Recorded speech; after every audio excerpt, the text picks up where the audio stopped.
Assalamualaikum warahmatullahi wabarakatuh.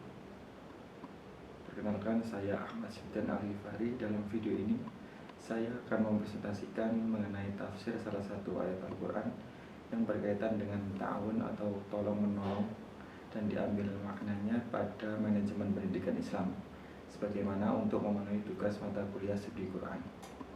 Oke, langsung saja. Di sini saya mengambil surat Ali Imran ayat 103, di mana artinya, dan berpegang teguhlah kamu semuanya pada tali agama Allah, janganlah bercerai-berai, dan ingatlah nikmat Allah kepadamu ketika kamu dahulu bermusuhan. Lalu Allah mempersatukan hatimu sehingga dengan karunia-Nya kamu menjadi bersaudara. Ingatlah pula ketika itu kamu berada di tepi jurang neraka, lalu Allah menyelamatkan kamu dari sana. Demikianlah Allah menerangkan ayat-ayatnya kepadamu agar mendapat petunjuk. Kemudian di sini ada beberapa mufradat yang saya ambil dari Tafsir Al-Misbah karya Muhammad Quraisy Shihab volume 2 halaman 171 sampai 172. Di sini ada 4 mufradat yang tertera di Tafsir Al-Misbah. Yang pertama, iktasimu, diambil dari as-soma yang bermakna menghalangi. Penggalan ayat ini mengandung perintah untuk berpegang kepada tali Allah yang berfungsi untuk menghalangi seseorang terjatuh. Kemudian yang kedua, habl, berarti tali, apa yang digunakan mengikat sesuatu guna mengangkatnya ke atas atau menurunkannya ke bawah agar sesuatu itu tidak terlepas atau terjatuh. Tali yang dimaksud oleh ayat ini adalah ajaran agama atau Al-Quran dan Rasul SAW. Kemudian ada fa'alafa baina qulubikum, yakni mengharmonisasikan atau mempersatukan hati, menunjukkan kuatnya jalinan kasih sayang dan persatuan mereka, karena yang diharmoniskan Allah bukan hanya langkah-langkah mereka, tetapi hati mereka.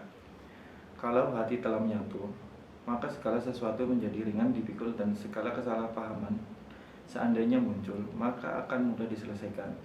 Memang yang penting adalah kesatuan hati umat, bukan kesatuan organisasi atau kegiatannya. Kemudian ada kata ikhwana, jamak dari kata artinya saudara, mana asalnya adalah sama. Dalam Al-Quran menamai orang-orang boros ikhwana syayatin, dalam arti memiliki sifat yang sama dengan sifat setan. Mereka yang dipersatukan hatinya oleh Allah itu merasa dirinya sama dengan yang lain. Yang ringan sama mereka jinjing, dan yang berat mereka pikul bersama. Sakit saudaranya sama-sama mereka rasakan, dan kegembiraannya mereka nikmati bersama.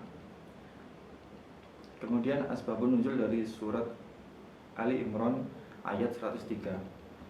Muhammad bin Ishaq bin Yasar dan ulama lainnya menyebutkan bahwa ayat ini turun berkaitan dengan kaum Aus dan Khazraj. Pada masa jahiliyah di antara mereka telah terjadi banyak peperangan, permusuhan yang parah, rasa dengki dan dendam. Ketika Allah menurunkan Islam, di antara mereka saling memeluknya.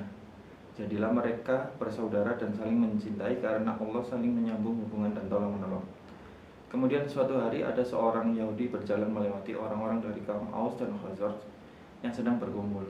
Orang Yahudi tersebut tidak senang melihat ketika keeratan dan kekompakan kedua kaum tersebut.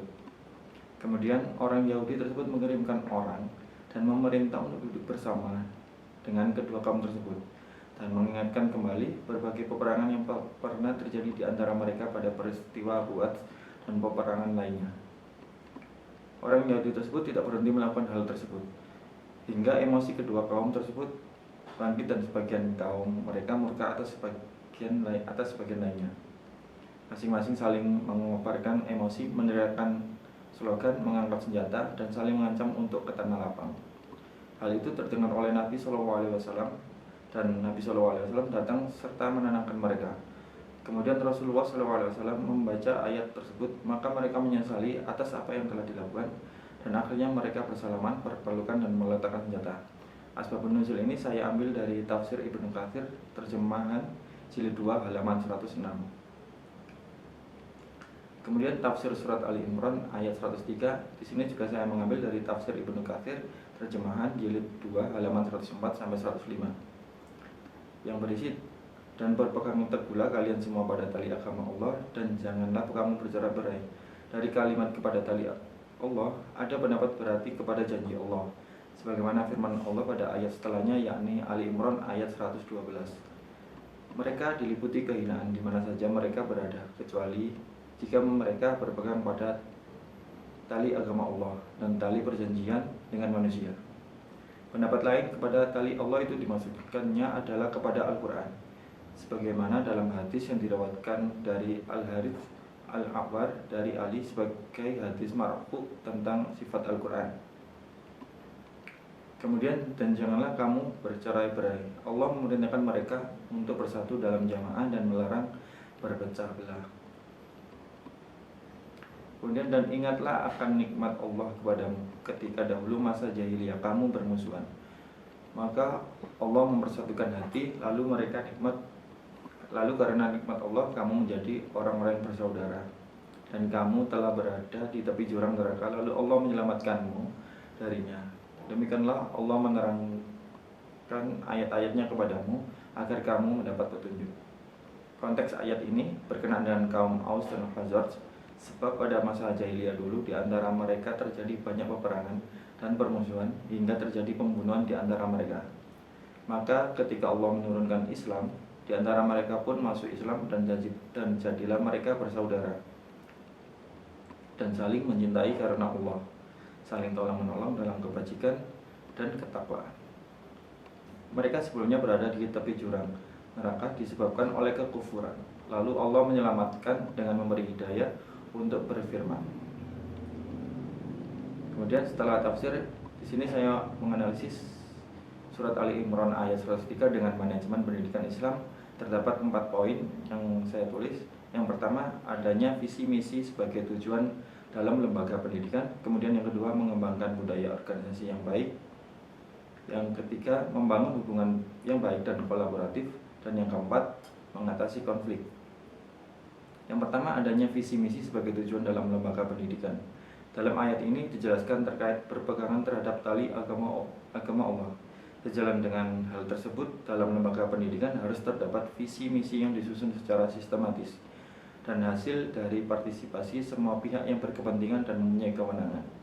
Dengan adanya visi misi yang dijadikan sebagai tujuan dalam lembaga pendidikan, tentu dalam berjalannya atau terselenggaranya pendidikan akan berada pada satu koridor arahan yang sama, yakni orientasi pada tujuan yang terdapat pada visi misi yang telah direncanakan dan disusun, sehingga akan menciptakan kerjasama yang baik dalam mencapai tujuan pada lembaga pendidikan. Kemudian yang kedua, mengembangkan budaya organisasi yang baik. Dalam ayat ini dijelaskan terkait larangan berpecah belah. Sebagaimana dalam hal tersebut, sebuah lembaga pendidikan dengan kepemimpinan yang ada harus mampu menciptakan kondisi lingkungan sekolah yang kondusif, serta mampu mengembangkan budaya organisasi yang positif dan inklusif dengan berlandaskan pada nilai-nilai Islam.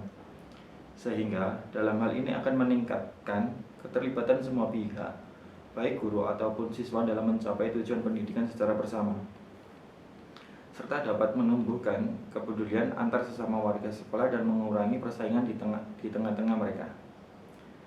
Kemudian poin yang ketiga, membangun hubungan yang baik dan kolaboratif. Sebagaimana dalam ayat tersebut menjelaskan terkait mempersatukan hati sehingga menjadi bersaudara, dapat dikatakan seorang pemimpin dalam lembaga pendidikan harus memiliki kemampuan untuk menciptakan dan membangun hubungan yang baik di antara anggota, baik dengan guru, siswa, ataupun dengan orang tua siswa. Tentu dengan hubungan yang baik akan menciptakan cara interaksi dan komunikasi yang tidak akan menimbulkan tendensi negatif antara anggota satu dengan anggota yang lainnya. Kemudian membangun hubungan kolaboratif ini dimaksudkan untuk mendorong keterlibatan semua elemen serta mengembangkan potensi anggota secara maksimal dalam mewujudkan visi misi lembaga pendidikan secara bersama. Kemudian poin yang terakhir, mengatasi konflik. Selain itu, seorang pemimpin harus memiliki kemampuan menjadi titik tengah dalam mengatasi suatu permasalahan dalam sebuah organisasi atau lembaga pendidikan. Hal ini berkaitan bahwa dalam organisasi pasti ada perbedaan pendapat antara anggota satu dan tentunya dengan anggota lainnya yang akan memicu perselisihan dan perpecahan. Maka dari itu seorang pemimpin harus mampu mencegah terjadinya perpecahan dengan menemukan pendapat yang solutif dari perbedaan pendapat hingga terjadi kesepakatan bersama dan dapat dijalankan secara bersama sesuai pada kesepakatan yang telah disepakati. Mungkin itu saja yang bisa saya sampaikan, kurang lebihnya saya mohon maaf. Terima kasih. Wassalamualaikum warahmatullahi wabarakatuh.